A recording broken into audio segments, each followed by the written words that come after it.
Good day, everybody, for wherever you are right now.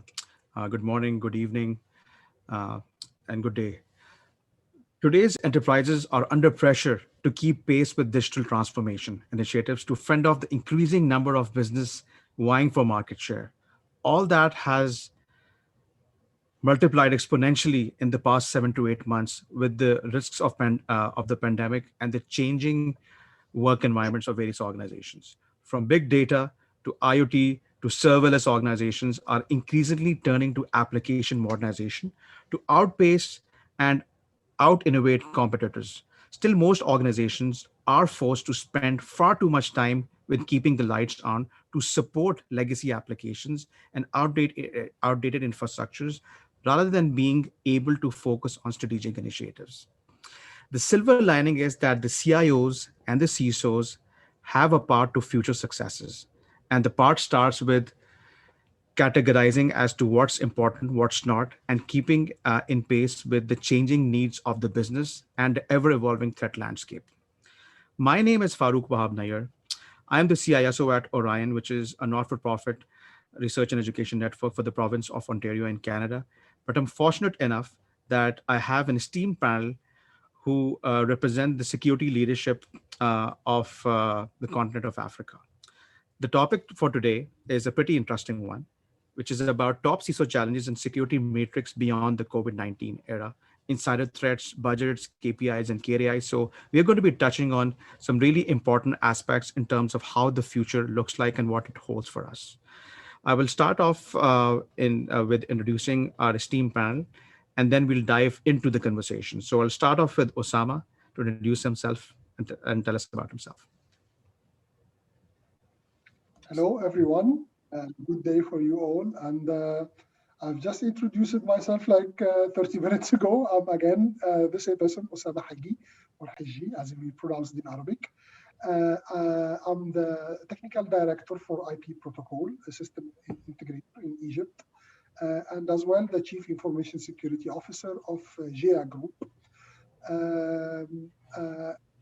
I'm as well a cyber evangelist, promoting all the time the importance of cybersecurity for the community of IT in Egypt, here in Africa as well. Thank you, Osama. So glad to hear from you, and yeah, really excited to hear your expert opinion. The next panelist is Gilbert. Thanks, Farooq. My name is Gilbert Nyandeje, so I'm the CEO of Africa Cyber Defense Forum. Equally as well, I'm the CEO of Enovise, which is a cybersecurity consultancy firm with operations spread across Africa. So, we're into normal assessment, penetration testing, digital forensics, IR, and, the entire end-to-end cybersecurity solutions and services. Back to you in the studio. You're muted, Farooq. Yeah, thank you. Thanks a lot, Gilbert. Yeah, so we'll start off with the conversation. And I think let's start off by just talking about in terms of what does an effective strategy look like for the future? So Osama, like to hear your opinion on that. That's actually where we build on the previous presentation we just shared with our audience. I believe nowadays you cannot have an effective cybersecurity strategy that doesn't take deterrence into consideration. And that's one of the things that I find really missing in many cyber strategies we see nowadays. The point here is if you see the statistics of any year, I mean, in 2020, the attacks, the cyber attacks were more than 2019. You don't need to search it, you don't need to Google it. Every CISO in the industry knows it. The attacks are increasing year by year. The COVID-19, I thought at least some of the hackers would get COVID-19. But no, it's actually the attacks increased because of COVID-19. We are seeing all the time a surge in the attacks. In my humble opinion, the main reason behind this is that we are all the time not focused on the attackers. they are still there on the loose, doing whatever they want to do, unpunished. And the fact that we are not really, whether on state or enterprise level, on both of them, not targeting them means year after year the attacks will keep increasing. CIOs, CISOs, and CEOs will be always crumbling under the load of incidents that keeps increasing all the time, and this vicious circle will never end. So we need to start considering putting some deterrence controls in our cyber strategy. Things like, I mean, let's just talk. I'm not going to talk state. That's probably enterprise is going to be more interesting. But I mean, let's have at least some deceptive controls within our security preparation, within our security controls, at least to send the message out there to the attackers that they are not safe. They might be disclosing their own techniques, they might be disclosing their tools they are using, they might be even divulging their own identity while performing an attack that is not going to serve them in any way because it's an attack on a fake target. If you send this message out there to the attackers, if you made them think twice about performing an attack, probably you will start seeing a decrease in the number of attacks. This is really what we target. This is really what we want in cybersecurity. We want to see the attacks decreasing. I mean, when it's very disappointing that every year you read the reports, the attacks are increasing. Okay, it's a kind of a raison d'etre for the people in security. So there is a reason for companies to hire us and to give us good salaries. Nonetheless, the problem keeps getting bigger and it's not really getting sorted out. And I think an effective cybersecurity strategy has to include cyber deterrence controls. That's the way for the future. And I leave the ground for Gilbert if you would like to add something to this. No, thanks, Osama. I mean, it's an interesting perspective that you've brought in the angle of cyber deterrence. And, you know, I love the presentation that you made earlier, that cyber deterrence and cybersecurity are two different things. And the fact that you're saying even in terms of investment, you will need more investment in cyber deterrence. But I fully agree with you that maybe we need to see more and more, just talking about the honeypot, I'm sure the honeypot infrastructure, the honeypot project, where we should be able, and I think all that goes into the threat intel side of the cyber strategy, as Farooq is saying, so that our cyber security strategy should also include the angle of threat intelligence. And in this case, of course, Osama is bringing the angle of let's include the cyber deterrence to be able to also get in more threat intelligence to feed into, knowing, for example, where some of these attacks are coming from, where are these sources coming from. And I think maybe that now brings a conversation, maybe in the entire strategy, maybe because of the investment that might be needed in cyber deterrence, maybe the states should now be able to collaborate with the private sector to be able to maybe offer, and I believe there are different SARTs and computer incident response teams and SARTs that maybe I believe will be the best to also be able to add more value to the industry by offering more and more intelligence and sharing intelligence feeds through the different cyber deterrence strategy with the corporate as well, so that we're able to see where the targets coming from, what are they targeting, and what are, for example, maybe some of the digital jewels they're looking for. Yes, I fully agree with your take, Gilbert, as this. We need as well to focus definitely on threat intelligence. One thing as well I need to mention clearly, we need, as you said, the cooperation. That's really important, especially among states together. Some African states actually has some of the best hackers on the planet. And they constitute really a threat on not just on Africa, on everyone in planet Earth. And I think the states as well need to cooperate together. I mean, no offense to my Nigerian colleagues here, but we all know that there was this hackers gang in Nigeria that was arrested for a very famous email scam, And I think really we need to cooperate with the authorities in Nigeria, everyone. I mean, if those hackers realize that the Kenyan or the Egyptian government is in cooperation with the Nigerian government, maybe they will not consider attacking targets in Egypt and Kenya. That's what I'm trying to say. And we all have this kind of crimes in our country. It's not just Nigeria. So yes, I really agree with you, Gilbert, on the point of cooperation between the private sector and the states and the African states together, and probably on talking cyber strategy on the level of Africa. Maybe the African Union needs to put as well a mechanism for that, for African countries to cooperate together in cybersecurity. Okay. So Osama and Gilbert, I'd like to quote something from one of my favorite books, which is The Art of War by Sun Tzu. And in that book, there's a really important section which talks about the fact that in order to know your enemy, look out for signs of the enemy's behavior, interpret them to understand the enemy's weaknesses, and react accordingly. Like signs of exhaustion, thirst, or hunger. If the negotiator is irritable, it means they are exhausted. And the quote in that book says that know yourself, know thy enemy, and thousand wars would be won. So in short, what that book says is that in order to defeat your enemy, you need to know how they behave. And I think what I heard you and Osama, you and Gilbert saying is that organizations need to be more proactive in terms of responding to these threats. You spoke about deceptive controls.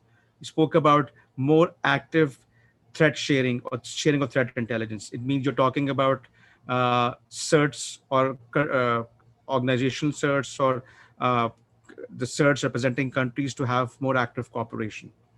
And when we talk about threat intelligence itself, I mean, threat intelligence has many shapes and forms, from strategic threat intelligence all the way up to tactical and operational threat intelligence, which is a combination of TTPs and all those things. But coming back to where these threats are coming from, I would like to pick your brains on the fact that, okay, what kind of state actor and non-state actor activities are we looking in Africa, and particularly in particular, because I mean the different parts of the world are experiencing different kind of attacks from various state actors.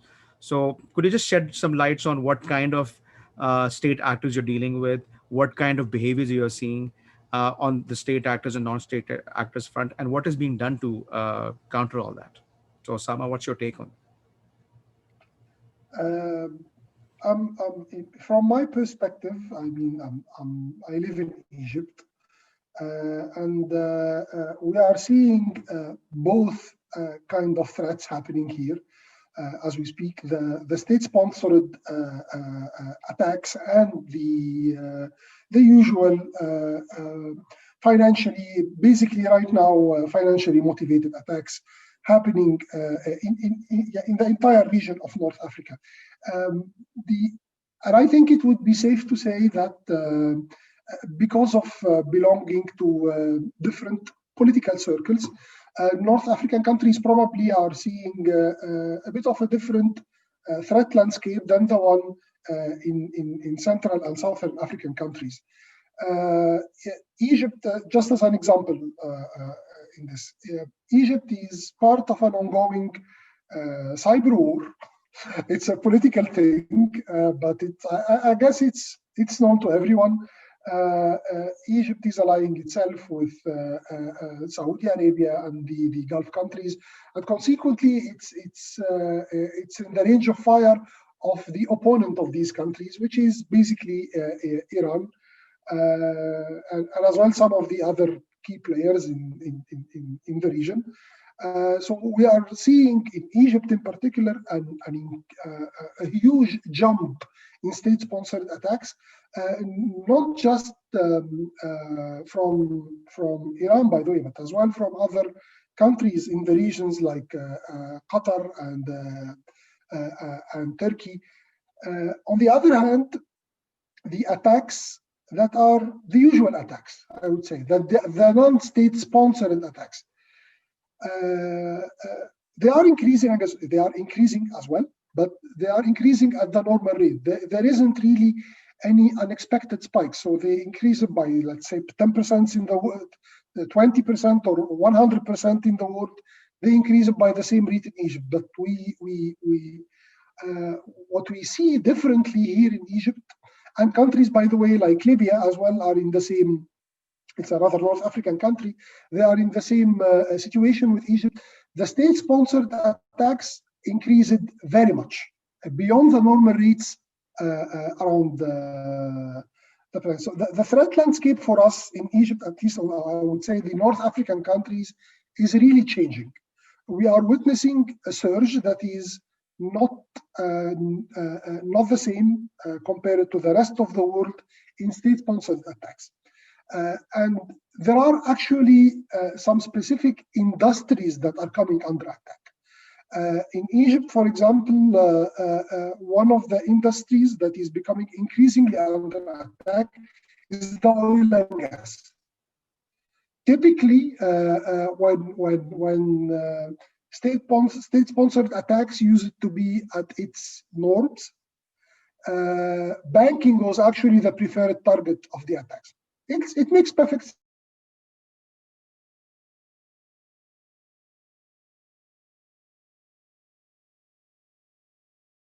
Okay, can you guys hear Osama? I think it's frozen.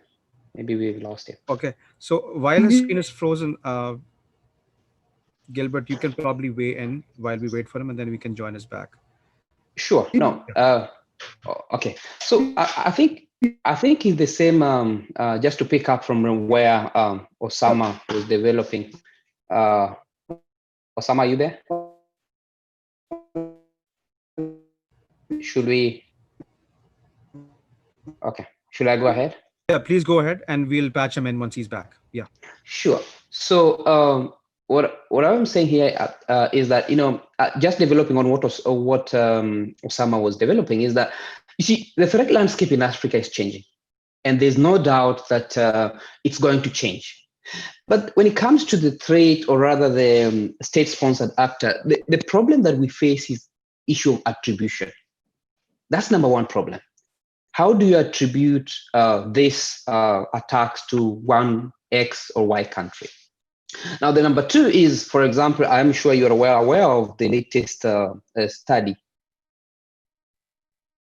You are aware of the latest study that was done, that was reported, that the African Union was a target of data flow, rather data leakage to the China state, in the sense that there was allegation, because I have to use a politically correct term here, to not so that the whole conversation was that at midnight data was flowing back to China, and this conversation came from the fact that China had built the African Union headquarters in Addis Ababa, and we are in a world where data is now the new oil, as they say, and there was the fear and the risk that some of these servers that were deployed by the Chinese were actually transferring data to China.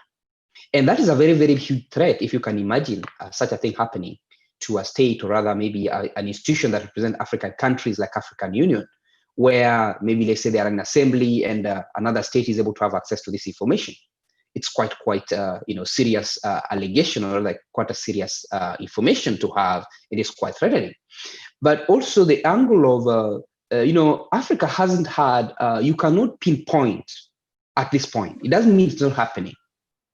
You cannot pinpoint that X country is attacking Y. You can see some maybe online social media attacks, maybe online, maybe happening between countries. But targeted country-wise, I think we're going to see an increase of this. Maybe in the Middle East, for example, it's quite all over in the media of what's happening, or other countries. People talk about Russia. And what we have to recognize is that there's no doubt the next domain of war is cyberspace. And if you look at, for example, in Russia, they no longer talk about cyberspace. They talk about information warfare, information space. So Russia now talk about it in the information, not just the cyber. So the truth is that the domain of cyberspace is going to be the next domain of war. In Africa, the threats are continuing, and I think we're going to see more and more of this. In the other side of attacks, of course, we are seeing more attacks happening, apart from the financial infrastructure that Osama had clarified that we've seen more attacks.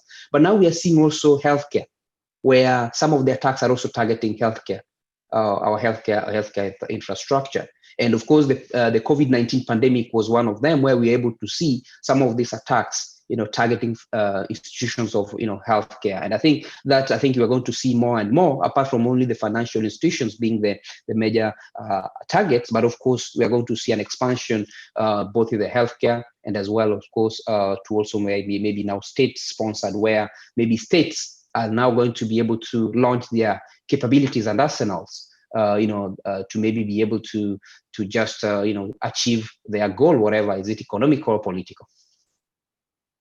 Thank you, Gilbert. And Osama, since you're back, you can probably complete what you were saying about the real estate actors. Yes, I wanted finally to add a point about the type of attack, not actually the target of the attack that we are seeing in the landscape here in North Africa. The usual advanced persistent threats are, the advanced persistent threat is the usual mechanism used by state-sponsored attacks. Malwares like Emotet are still using the same pattern of attacks, but the thing we have been seeing on the increase in the previous, I would say, 9 to 10 years in Egypt at least, and probably in the North African portion of Africa as well, is disinformation. And this is becoming increasingly a cybersecurity issue. Although it shouldn't be, in my point of view, it's not something that should be regulated by cybersecurity people at all. However, it's becoming right now an issue, and the way, there are mechanisms that are used for cybersecurity there are mechanisms that are used for disinformation that are becoming increasingly a cybersecurity issue. Just to explain this statement, there is now a phenomenon known as trolling over the internet.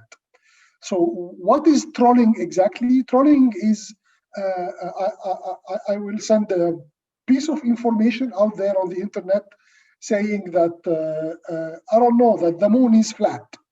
The moon is not a sphere, it is a flat. And then all of a sudden, you will find thousands, probably millions of people sharing this information, because the moon is not flat. We all know that the moon is circular, you can see it. But anyway, you will find all of a sudden millions sharing this piece of information, millions liking it, millions are actually discussing it. And all of these numbers you see are actually fake. These are operations conducted by trolls. Trolls are automated systems that looks like human beings, and they are made there to shape public opinion and to spread this information. Many of the social media platforms are finding this increasingly, for them, from their perspective as social media, they are viewing this as a cybersecurity issue, because basically these accounts are fake accounts. They are not real accounts. In the sense, there are no real humans behind them. If you are a human and you believe that the earth is flat, that's not a problem. You're a human. You have your own account, and that's your belief. We will not consider this part of the trolling attack. However, if there is no one behind this account, it's just one person conducting thousands of accounts, that's what is defined from a cybersecurity perspective as trolling. Trolling attacks are becoming very, very frequent in the northern part of Africa. They are in most of the cases politically motivated. They are not financially motivated. They are in most of the cases politically motivated, and it's a new type of attack we are seeing. Of course, the ultimate objective of this is to shape public opinion. This is done through disinformation, and the trolling is the mechanism itself. And this is becoming increasingly a problem for cybersecurity people, working in I would say the social media platforms and the media in general. Yeah, good. No, I'm glad that you spoke about trolling because that's a good segue into my next question. So Yeah, I'm thank glad you. that you brought it up. So, and when we talk about things like trolling and disinformation, we're actually talking about adapting to emerging trends. And disinformation is itself a domain in itself in which there are various factors. I mean, you just highlighted one critical factor, which is trolling, in which you've got uh, either dealing with bots, which are not humans, or dealing with humans. And there are lots of things which are associated with disinformation. I mean, there are lots of algorithms and all that. And I think I don't need to go into details, but we all know what happened in terms of Cambridge Analytica. We all witnessed what the US elections was privy to, and that's just tip of the iceberg. I mean, there's lots of other things which we can even talk about, that how disinformation has been used as a propaganda against various governments in any part of the world. And I think you gave some really good examples about Northern Africa. But what I would like to do is that like to get input from the other panelists on adapting to emerging trends. And emerging trends, when we talk about that, disinformation is just one part of that, but cloud backdoors and just the a very fact that organizations are depending more and more on cloud, and then the clouds are becoming so vulnerable. Then we are also talking about 5G and threats related to IoT. So what I would like to do is that I would like to open the floor for everybody to weigh in on that. But before that, I would like to take the opportunity of introducing our panelist, Ahmed Nabil, who has just joined the conversation. Uh, Greetings, Ahmed. I just wanted to get an okay from our production team. Jordan and Mehdi, are we good with Ahmed? Okay, amazing, amazing. So, Ahmed, without further ado, I'd like you to introduce yourself to our audience, and then we'll ask you to share your opinion on this question. Ahmed, the floor is yours. Thanks, everyone. Thanks for the chance to speak about this event. So my name is Ahmed Nabil. I'm country regional information security director in one of the large financial institutions. Previously, I was a chief architect in an oil and gas industry and a CISO and CIO in the engineering industry as well. So I've been working in security with main focus in cloud, maybe cloud security for the last maybe 7, 8 years, and overall security and IT more than 15. I'll not mention more than this, so I will not look that older. Amazing, amazing. So, since you just joined the conversation, we'd like to turn the question to you. So, in terms of adapting to emerging trends, I know when we were having a planning call, you shared some really good insights on the effects of the cloud and the convergence toward the cloud. So, uh, fill us in on what the emerging trends are they in the area of clouds, and what should we expect and what should we do about it, Ahmed? Yeah, so actually, when we understand that the cloud, of course, has transformed our business, large and small businesses across all sectors in the recent years. And actually, we are expecting this to increase even in the next couple of years. All companies, IDCR, for example, are predicting that by 2023, more public cloud spending will be there. However, there's a lot of challenges when going to the cloud. With all the digital transformation, with all what happened during the COVID and the pandemic and the increased adoption, these challenges are getting clearly. So with the cloud, you're moving a lot of your data, you're moving a lot of your store, your compute, your infrastructure to the cloud. Moving significant amount of data will open clear security risks for you.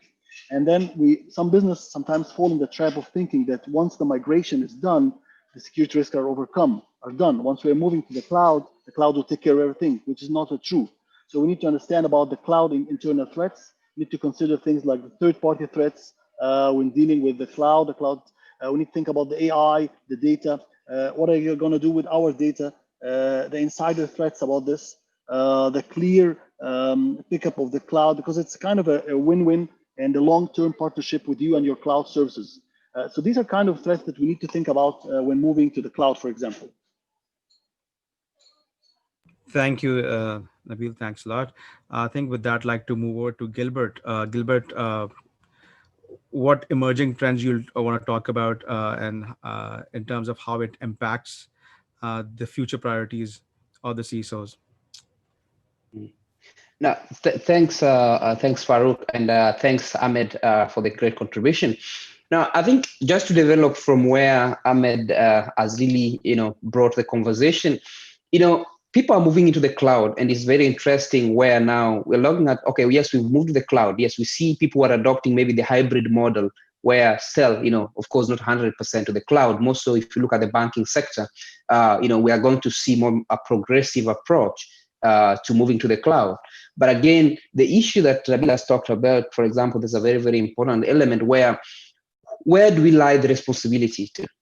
Whose responsibility is it now? Because as he said, some organizations, they think, okay, we have now moved to the cloud. Now the responsibility maybe is to the third party, whatever the third party cloud provider we are using. But as he has pointed out, it's not the truth, because the data in itself, we still have a shared responsibility. Because I was listening to one podcast which was looking at, imagine if we could have an entire blackout of most of the cloud infrastructures. That's an imagination, but you can see the risk, because us moving to the cloud, and you can imagine where that point of business continuity. Cloud is amazing, it makes our work agile and easy, but of course there's that risk as well. Looking at the business continuity angle, how prepared are we even as we move to the cloud? How prepared are we? Number two, as well, the risk that he has talked about, which I would like to develop, is on the third-party risks. Because most organizations, for sure, have to be able to ensure that third-party risk is well assessed. Is there a good third-party risk assessment, risk management framework, where, for example, some of this, whether it's suppliers, whatever the different people that the organization interact with, do we have clear policies and procedures that are able to identify some of those risks within those different channels? And the other risk, of course, most I've seen in the financial sector, is the insider fraud, the insider threat. I was listening to this conversation where, can you imagine where now even the attackers have become very smart, for example, where they are able to use, for example, some of the stolen credentials, of an insider or an inside user within an organization. I don't know how easy is it to detect that, to be honest, because if I am an attacker from an attacker perspective and I'm able to use, for example, credentials of an insider, for example, it might be, as a detection mechanism, or rather as the defense side, you will think it's a normal user because these are normal user within your framework. So these are normal user, normal logging.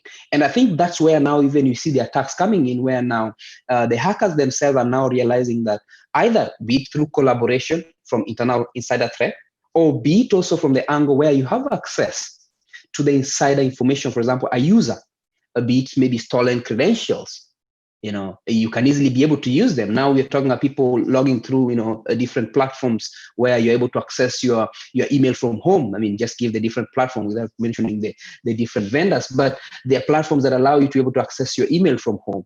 So if I have, for example, Ahmed's credential or Osama's credential, I am easily be able to access really his email, and from there I'm able to do a transversal attack and lateral movement from even the email server to maybe lateral movement even to the Active Directory, for example. So you can imagine that level of attack can become so much sophisticated that even some of the products, or rather, because cybersecurity unfortunately is a vendor-driven market, that sometimes I say there's too much noise.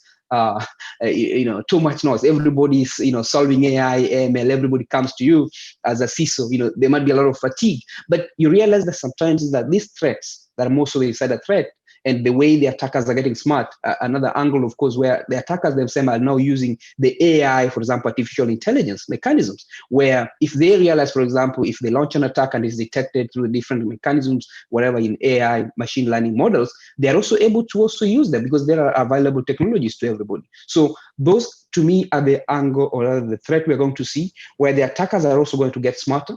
And the CISO themselves now have to be well prepared to be able to sleep well at night.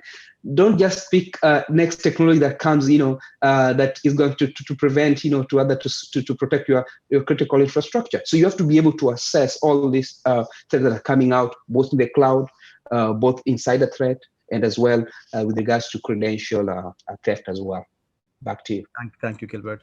I'd like to bring in Osama into the conversation and get your thoughts on other emerging trends, such like IoT and OT and 5G, because with with these upcoming technologies or emerging technologies, as the world calls it, we are looking at an increased attack surface, and opening all these organizations vulnerable to other kind of threats which are uh, coming through all these emerging technologies. So, Osama, what's your perspective on emerging threats as it pertains to operational technologies, IoT, and 5G?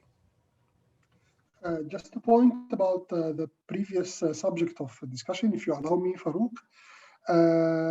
One of the challenges I've been seeing here in Egypt, at least, and probably it exists in other African countries as well, for adopting the cloud from a security perspective is the position of the regulators in the country. In Egypt, for example, most of the regulators, like the Egyptian Central Bank in the banking sector, or the Egyptian Petroleum Authority, they are not in favor of going to the cloud.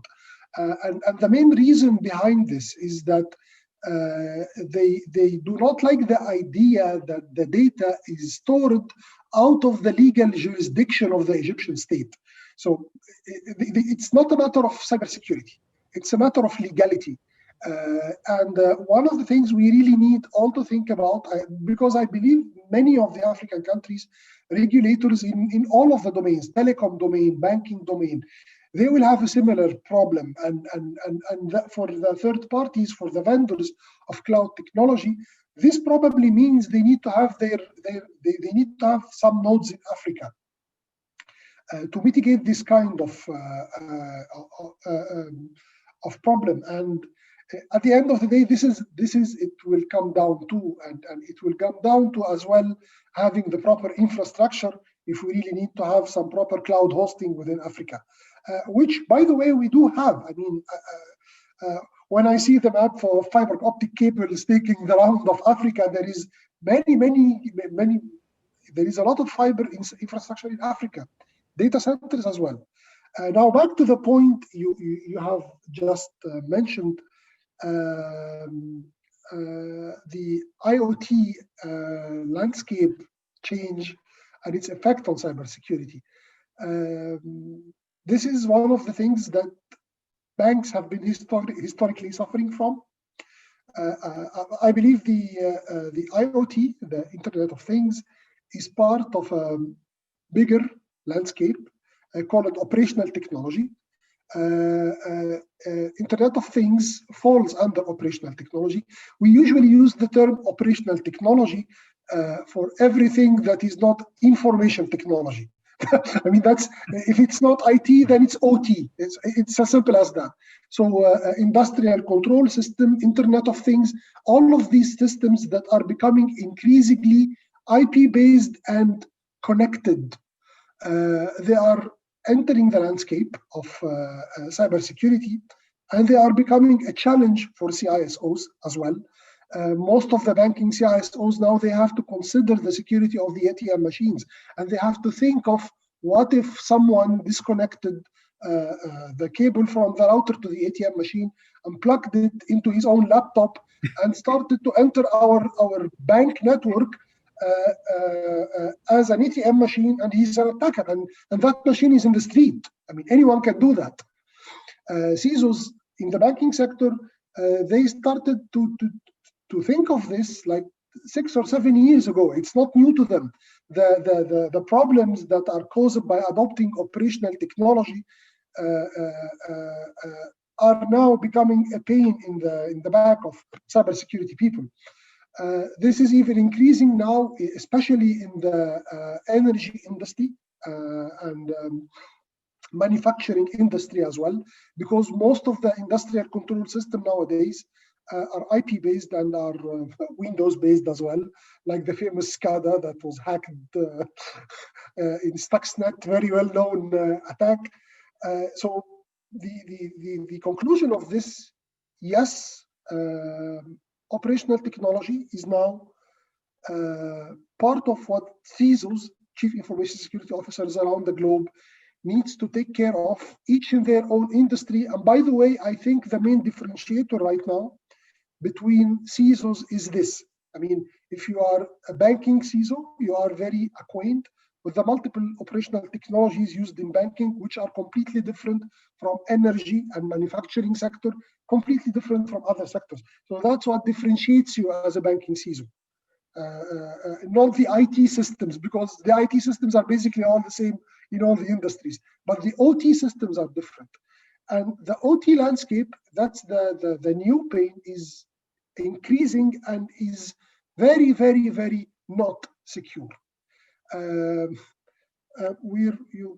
Farooq, you've probably heard of the DNS service provider outage. It happened in 2019, and DYN is a DNS service provider, and its outage actually caused service problems for many giants like Netflix and Google, and the outage was really a problem. It happened in 2019. That outage was because of a DOS attack on the DNS service provider called DYN, and one of the very notable thing in this attack that there was a significant part of the DDoS attack by IoT devices. And one of the jokes, it's not a joke, it's a fact about that attack, that one of the, when the DYN security people were reviewing the logs, they discovered that one of the devices that attacked them is a toaster. So the toaster got hacked, and they were attacked using a toasting machine that is connected to the internet. And they observed many, especially, and this is one of the biggest problems now a country like Egypt is facing. They have seen that many of the significant chunk of the traffic generated for this attack was coming from webcams, internet cameras. And why this is becoming a problem for countries like Egypt and even countries outside Africa, like United Arab Emirates, and inside Africa as well, because there is a significant trend in Africa for building smart cities. And smart cities are equipped not just with cameras, but many connected sensors around the city for traffic, for irrigation, for many things. And all these sensors are poorly equipped from a security point of view. Cameras, for example, they come to you with the username admin and the password admin. And the bad news is you can't change the password. The manufacturer of the camera did not think that you will need to change the password. And so all those cameras can be hacked. They can all be used in an orchestrated DDoS attack.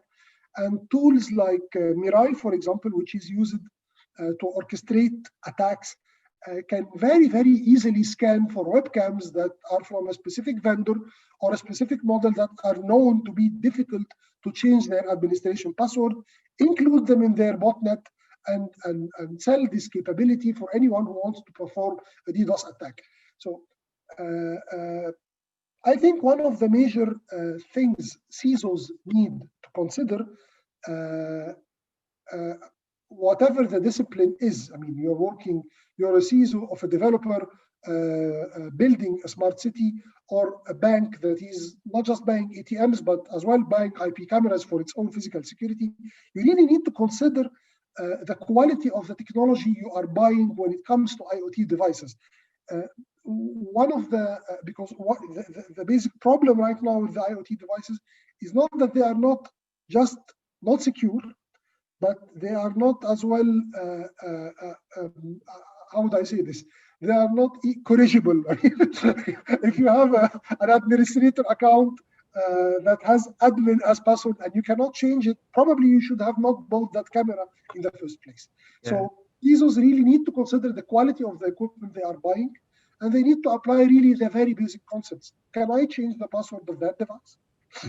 Is that device using an operating system that is well known, like Linux, for example, or something that is really built for that device, which decreases for us the exposure and decreases the risk. No, good. Osama, let's just say you opened a can of worms and you started talking about SCADA and risks related to OT. And I think we we could probably do a session on OT related threats, because I mean it's a long list of things, and just a few things that I wanted to just pick on, as you mentioned. Uh, OT is a clear and present danger for organization, and it has often become a backdoor for many organizations. I'm not sure, but I think I'm sure you guys would have heard about the famous fish tank attack which happened in Las Vegas. And before the fish tank attack happened, Las Vegas was known as one of the most cyber secure places in the world. And it took one thermostat controller to get into into that network and get access to customer credentials. So it's so alarming. The fact that you spoke about threats to SCADA, you spoke about Stuxnet, things like those are not just putting organizations at risk, but it's putting critical infrastructure at risk also. So really important things. And thanks a lot for sharing your thoughts on it. I mean, this is one of my favorite subjects, so we could just go and spend more time on this. But I'd like to take the conversation a bit forward, and let's just say like to address the elephant in the room, and which is the current pandemic. And we are like almost 8 months into the current pandemic. There are various countries of the world which are experiencing the second wave of the pandemic. Some people call it the new normal. Some people call it the new abnormal. But I would like to pose a question to Ahmed Nabil in terms of what are the current security threats? How do you see that evolving, and how do we look at these threats evolving after the pandemic? So, Ahmed Nabil, if you can share your thoughts on that. Thanks, Farooq. Just one comment, I'll just take it, pick on what Osama mentioned about what we're having in the Middle East and Egypt and a lot of African countries, sorry, because it's really important. So yes, we have the regulations, and sometimes they are mandating maybe no cloud, or at least use cloud providers that are available locally. And then another challenge on this is that traditionally you will not be able to find that all the top tier providers that you want in your country. So there's another challenge. You will be obliged sometimes to go to a different provider than the one maybe used to work for a long time, which will requires a lot of adaptation as well in your process. So this is one of the major challenges as well, because now the footprint of all the major cloud providers, which let's assume there are 2 or 3 major cloud providers, is not available in all countries locally. So this will not be able to support the regulatory concerns. When it comes to the pandemic, we need to understand that there are different challenges. Of course, there's a lot of security challenges, very clear, which is regarding the remote work and the VPNs and the type of work and the phishing, all those kind of things that we can go through it. But one thing that I always try to focus on is the new culture. So for us, security professionals, the pandemic has created some challenges beyond our concerns. For example, the emotional impact of the pandemic has led in some cases to a lot of distraction and disorientations. And when this happens, people become susceptible to attacks. People tend to be a little bit careless towards some minor things. And this was one of the major things due to the pandemic. Also, when the pandemic happened and people were rushing to the cloud, people were not ready for these transformations. This cleared what's called the shadow IT, because with the democratization of the cloud, this enabled a lot of departments, a lot of organizations to provision cloud services for storage, communication, application, development, think of it, and among other things, without going to the respective teams, without going to the without going to the security and getting the approvals. So this is one of also the major challenges I see with upcoming behind the technical things that we can discuss. Thank you, Ahmed Nabil. Like Osama, to weigh in on the current security threats during the pandemic, and how do you see all that evolving?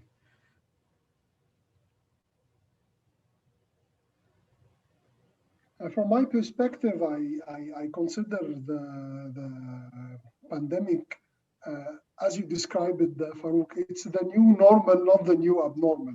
Planet Earth is becoming increasingly crowded.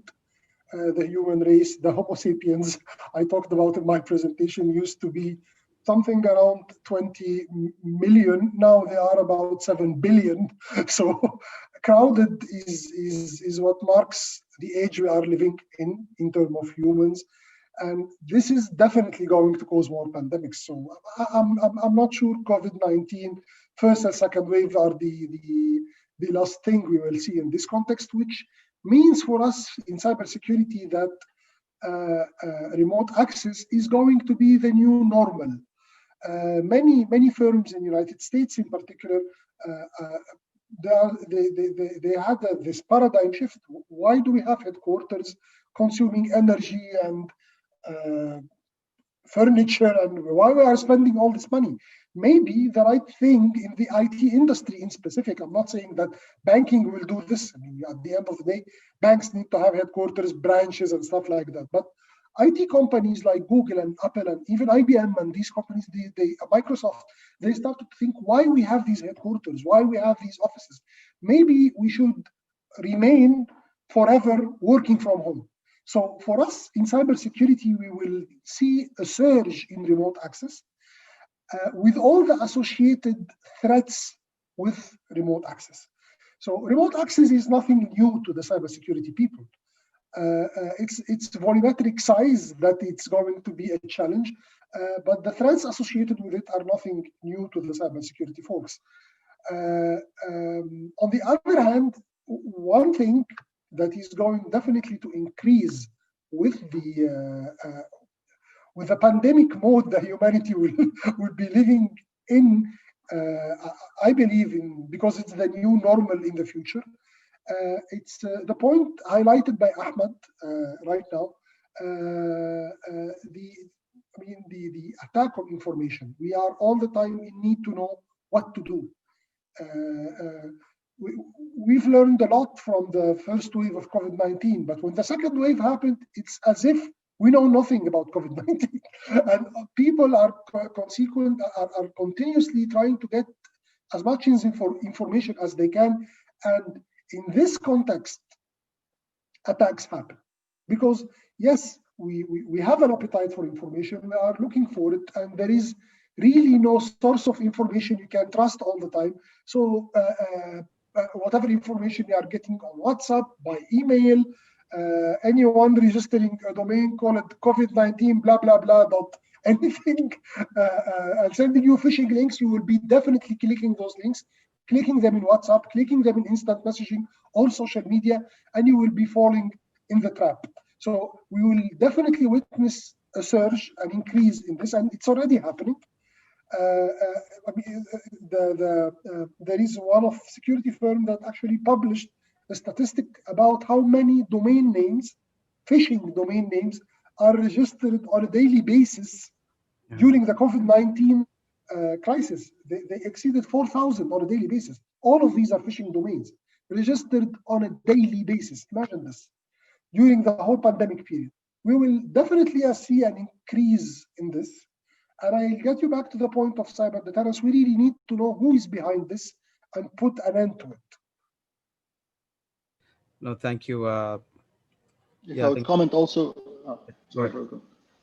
I would just reiterate again. In the UK, for example, the National Cybersecurity Center detected more UK government-branded scam relating to COVID-19 other than any subject since the outbreak in March. So as Osama mentioned, there's coming new attack vectors. So if you are saying that there's the new normal of working, which is remote and the cloud, so I think we need to understand also that phishing and hacking attacks are set to become the new norm. Yeah, for sure. The COVID-19 infection rate results. These are the new norm. It's the most easier entry point for them. Remote workers will be using a lot of VPN technologies, a lot of remote connection technologies, which again lack some adequate safeguards. Then we might hear now about things like the zero trust, focusing more about the identity and how you're going to secure these connectivity in the. No, thank you. I think, I think we're looking at the fact that we need to have better controls in place as it comes to zero trust or controls like CASB and deterrence like multi-factor authentication, and making sure that people are using things like VPN or DNS tunneling. Anyways, let's switch gears now, and I'd like to bring in Gilbert into the conversation, and let's talk about compliance challenges. I mean, we're living in a day and age where even the compliance or regulatory compliance space is evolving. I mean, European Union came up with GDPR, which has just changed the entire approach toward privacy. And I mean, as a security and compliance professional, I couldn't be happier that EU came up with that, and that has triggered activities across the globe in terms of Canada coming up with a new version of PIPEDA, state of California and the US coming up with some regulations around privacy. South America, especially in Brazil and Argentina, they're coming up with some really strict data protection regime. But let me play the new guy card. I mean, not knowing much about how things prevail in North Africa and other parts of Africa, be it the southern parts of Africa, eastern, western part. Gilbert, how would you weigh in terms of your experience and your future outlook about the current compliance challenges, and how do you see that evolving? And do you see them as just challenges, or are they do you see elements of opportunities also over there? Thanks so much, Farooq, and thanks to my fellow panelists, for the wonderful contribution. Look, it's interesting when you talk about the issue of compliance and of course data protection. But it's good you've mentioned the EU GDPR, which is as long as you're dealing with European citizens, there's the angle where you need to be able to have that element and protection of the data of the EU citizens. And of course now to bring you back home to Africa, data protection, or rather the data protection laws, is not that it's new in Africa. I mean, if you look at there's 2014 African Union Data Protection Convention that I think was passed in 2014, of course now to be ratified, but also to be passed by the different countries, where we are seeing now the countries like South Africa, there's a good conversation going on there. The POPIA Act, for example. Nigeria, I think, is also having conversation about their data protection. Kenya just passed the Data Protection Act, data protection law. Other countries, I'm sure, of course, there are other countries that might still not have that well, but countries, for example, like Mauritius, I think are doing very, very good work there. Mauritius, and I think based on the ITU cyber index, I think it also was able to show some of the work that these countries are doing. Like, for example, Mauritius, Rwanda, Kenya, with regards to their preparedness. But there's a quite correlation there with regards to countries that were highlighted that are in one way or the other at least have a good cyber security preparedness index, is the fact that at least you see these are countries that have started the conversation and ensure that how do we protect the data of or data flow of their citizens, or whether the case. And now you're seeing different conversations also happening in Africa, where you're talking about the FCTA, for example, with regards to trade. So I see a lot of opportunity in that. Of course, the CISOs are going to have one challenge, is that, for example, imagine you are a CISO who is, let's say, have a company that is multinational, let's say a CISO in Africa, and you have your company is dealing with different territories. Let's say you are dealing with territories in that, for example, citizens, let's say from European Union, you have citizens from different African countries, maybe, that are going to also pass their different laws and acts. The question to you as a CISO is that you will have to be on top of your, on top of your fingers. You need to be able to have a good understanding of what are the requirements and regulations from these countries, so that at least you're able to comply. That is going to be very, very important. That's number one. You need to be able to ensure that at least you are in line with some of the requirements, so that at least also you don't end up maybe having to be fined, or rather to face some, regulation implications. For example, we know EU GDPR, you're talking about at least 4% of your revenue, if I'm not wrong. So you're looking at that, maybe, I'm sure also with regards to implementation, some of these countries are going to have to enforce some measures on how do you, ensure compliance. Because if you look very well, for example, remember Kenya case, it was the Data Analytica, for example, case we were talking about, the Data Analytica, where Facebook was, accused of having allowed access to some of those third-party data of Kenyan citizens, and there are allegations that this information was used during the election to maybe also interfere with our democracy. And when you talk about such things, maybe with time, more African countries might end up now, or the regulators are going to have teeth to be able to maybe enforce some of those laws. And I see, for example, Kenya now, we're talking about data protection officer. I think Kenya now just appointed data protection officer, where you need to be able to report even some of these, I think, cyber incidents to the data protection officer. They will want to know how your data is being protected as an organization. So I think as a CISO rather, is that you need to be able to be aware that with these regulations that are coming in, you need to be able to understand the environment, and this all involves in and are covered, for example, in frameworks like ISO 27001, where you need to be able to understand your environment. So those are going to be very, very important, where a CISO has not to be just somebody, and and a CISO role is more of connecting technology. And normally people I think sometimes mistake a CISO as a technical. CISO needs to, apart from maybe having the technical background, understanding technology, but the CISO also need to be able to understand the business risk, to be able to communicate to the top management and the board. So the CISO will occupy a very, very important role. And I see that the modern CISO will have to be on top of his game, on their game, with regards to the data protection acts we're seeing coming across in Africa. Thank you. Thanks a lot, Gilbert, for sharing your perspective on the whole regulatory space, which is also evolving and trying to keep up with the global regime on data protection.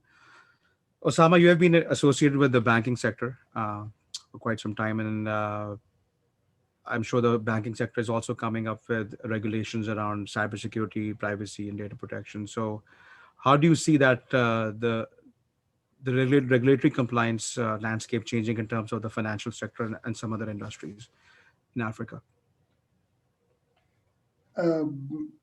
I believe that regulators plays a crucial role in cybersecurity.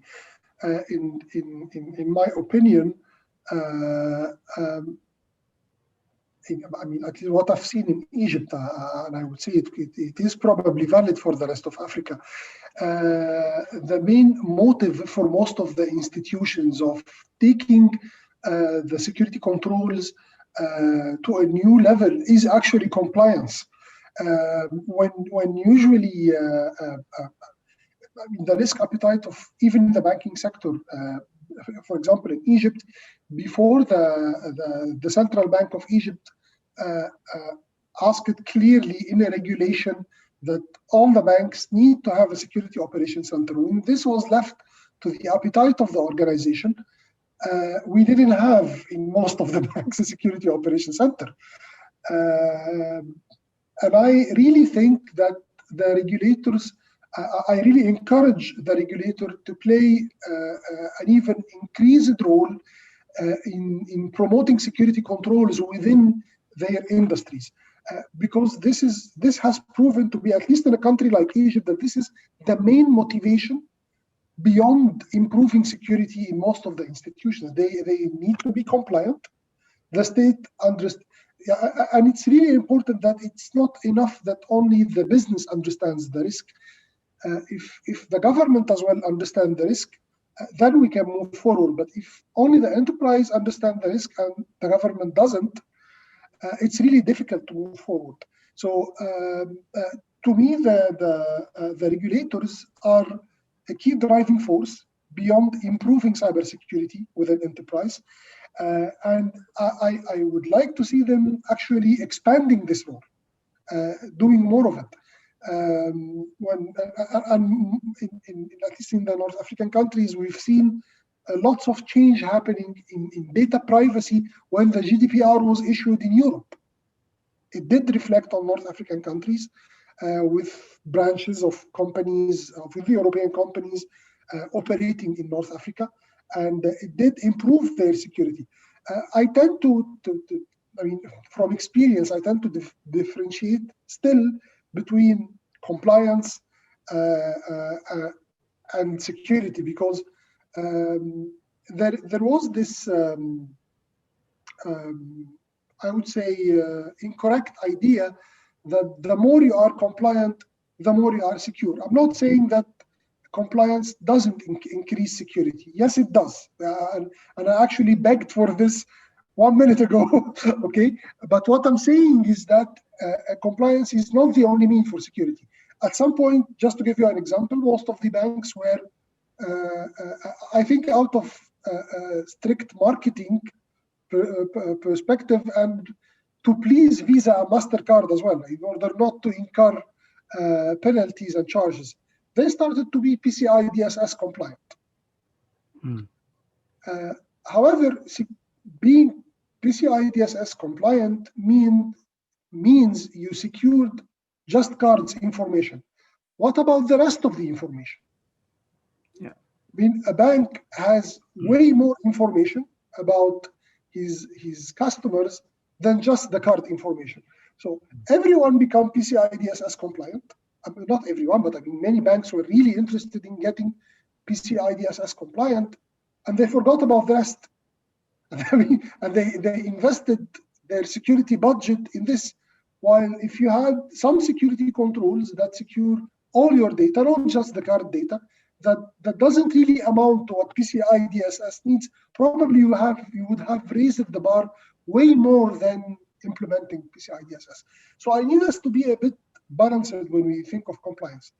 I need the regulators to enforce more compliance rules, to push organizations to be more secure.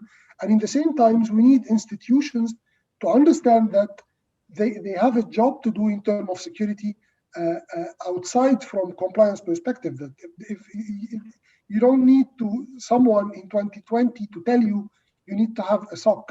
I mean, if you don't have it by now, you don't have security. So the central bank coming out and telling you if you don't have a SOC by now, then I'm telling you have to have it.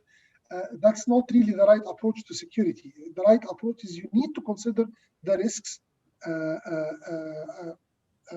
around your business and listen to the CISO in this context. I'm one of the people who always play the devil advocate when it comes to the CISO role, because I fully believe in what Ahmed said, what Gilbert said a while ago.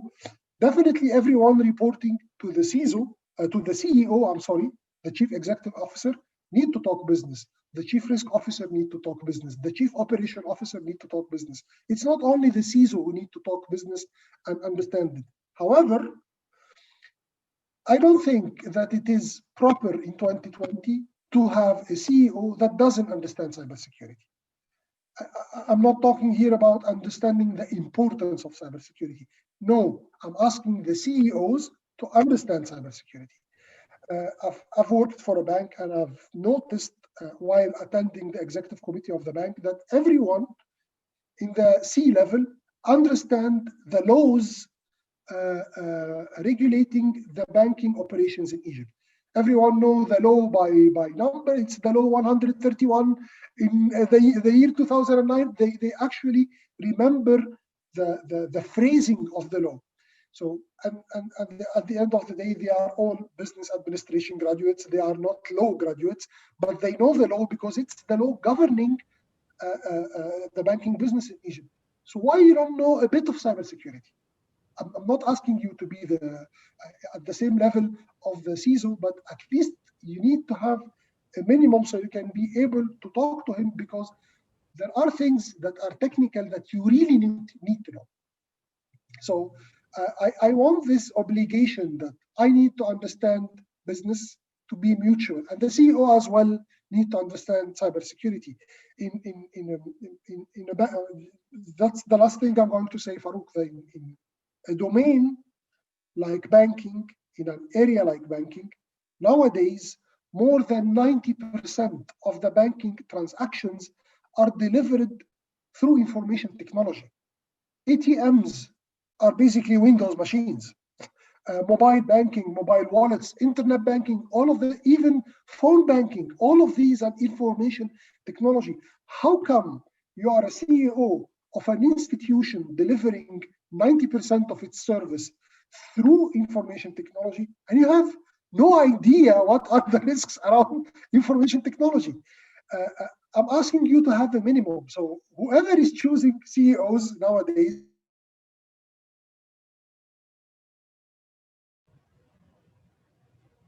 Okay. 2020,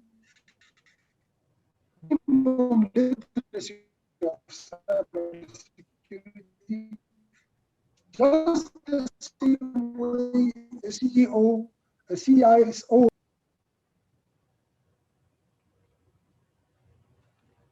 Yeah. Okay. Osama, you still there? Okay. Yes, and I finished my talk. I'm sorry. No worries. Okay, so I'd like to turn it over to Ahmed Nabil. And Ahmed Nabil, you highlighted the risk associated with using the cloud, but I just want to add another twist to that point that you raised. And the twist is more around not just cloud, but third-party service providers as a whole. I mean, most of the third-party service providers which organizations deal with are mostly SaaS providers or cloud service providers, but just the fact that the reliance on third-party security providers has increased exponentially. How is that risk, first of all, being handled by organizations, and how can organizations develop a strong governance around it, just to manage that whole part? Thanks, Farooq. So just one comment to take it from Osama, that about the compliance and security, because there's many people are under the mistaken assumption that they have met their compliance requirement, either by going to the cloud or dealing with third party or in country, they're secure because compliance provides good enough security. Unfortunately, this is not true in different cases. And here it's why, because I mean, it's possible to be compliant, but not fully secure, because the word secure is always contextual to an organization and the unique and constantly evolving threat by this organization. So it's most important to understand also that compliance guidance sometimes is just the minimum level of security. And by the minimum level, we're not, I mean, depending again on the business, we might like to add more on top of this as well. So when you think about the third party now stopped being something like an afterthought. It started to become one of the main top security priorities for CISOs and risk departments. If I'm developing a security program, one of the key domains that I will have will be third party risks. We need to identify and assess them. We need to ensure that these third parties are compliant with our own security. And here's some problems. I mean, it's very difficult sometimes to do some kind of on-site checks. It's very difficult sometimes to do a real assessment for these third parties. And sometimes people rely only on just questionnaires, a normal questionnaire sent to a third party to fill it, and that's it. And this is, again, one of the challenges that we need to think about. We need to think about something that can be automating this thing, periodically doing some kind of automation to assess these third-party risks for our third-party vendors. We need to think about the previous vendors. So now we're starting a new program. So most probably we'll enroll the new companies. What about the previous companies or the other companies that have been working with us in a kind of third party? What will be their third party? How are we going to manage these third party thing?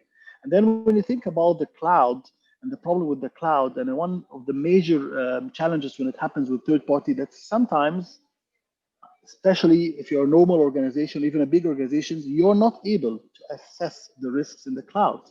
These big, gigantic cloud providers, Amazon or Microsoft, they will just give you some kind of report, SOC reports or whatever reports, and that's it from them. But for you to go and do the assessment and check on site and check the data centers, this will be a really, really difficult thing. So you need to understand what we can do here, because it will, I mean, we are losing our ability to negotiate a contract with them.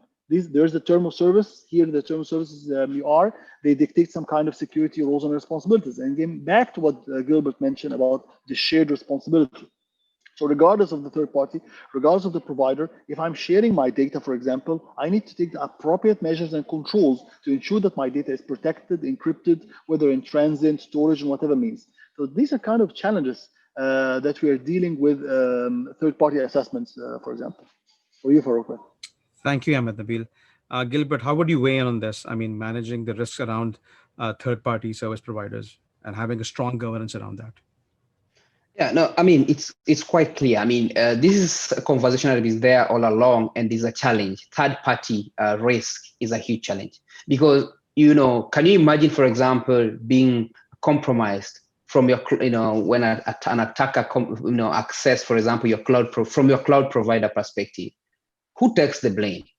That's the point now. The CISO is like, okay, fine, we went to the cloud, but who exactly is going to take the blame here? So I think this is going to be very, very important. Before even we think of cloud, third-party risk management is very, very important. Whatever level of access we're giving, do we need? And that's where now clear risk assessment needs to be done. Risk assessment, be able to have a clear risk mapping. What exactly is also our risk acceptance criteria? What are our risk appetite? So we need to be able to understand what are the risks in the organization, what exactly are the controls that we have put in place. And I love the fact that the Osama and Ahmed have even emphasized it, that compliance is not security. Compliance is just the minimum framework. I mean, you've seen organizations ISO 27000 certified, but they end up getting compromised without mentioning names. I mean, you've heard these big vendors come in and certify an organization, and next you hear is they are compromised. So it tells you a lot that that's always my problem in security. Is that it's always vendor driven, but sometimes you end up it's always about pushing products, pushing this, but it doesn't solve the security itself.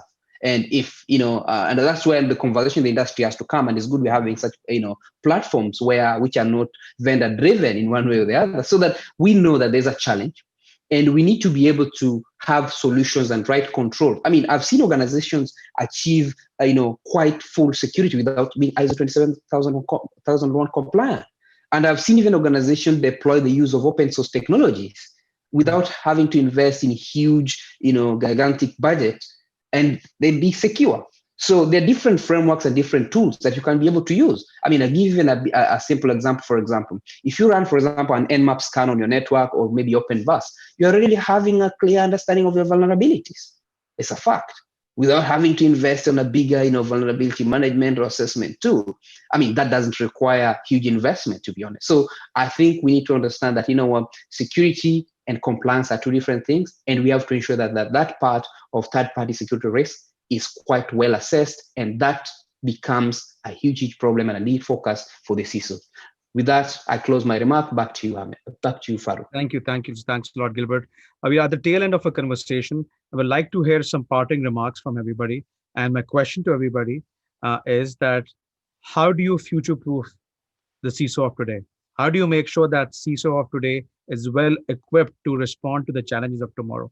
So just one key recommendation from everybody, just being cognizant of time. So I'd like to start off with Osama. My only recommendation is for the CISO to focus on the operational technology of his industry. Okay, good point. Thank you. Ahmed, Nabil, how about you? What would your recommendation be for CISOs?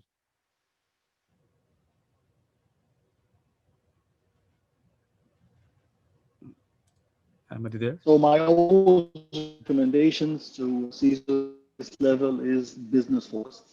I think this has been discussed. Yeah, we need to be more business focused. If our business, the threats, you'll be able to protect your business. You'll be able to understand the goals and the objectives of the business and align yourself. We are a business enabler. We're not just a cost center anymore. Amazing. Rightly said. Couldn't agree more with that. Okay, Gilbert, what's your one recommendation to the CISOs? Mine is very simple. Be better communicators. I think CISOs need to be better communicators of risk to the business. I think that's one thing that CISO needs to be. They need to be better communicators of risk to business and to their board of directors or board.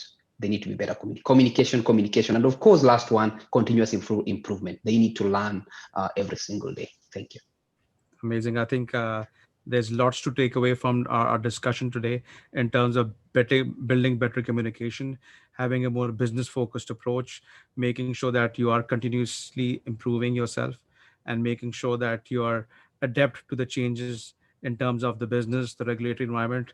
And my favorite one is evolving as fast as the threat landscape is evolving, because the cyber threat landscape is evolving every day. That's what I tell everybody. People don't believe me, but that's what's happening right now. Every morning when I wake up, there's some new threat over out there. But on this thought, I would like to thank all our panelists for today, Ahmed, Nabil, Gilbert, and Osama. Thanks a lot for joining the conversation. Learned a lot from this conversation and really interactive conversation. So thanks a lot for joining the conversation. And we should be pausing for a bit debrief before we end, but thanks a lot. Thank you.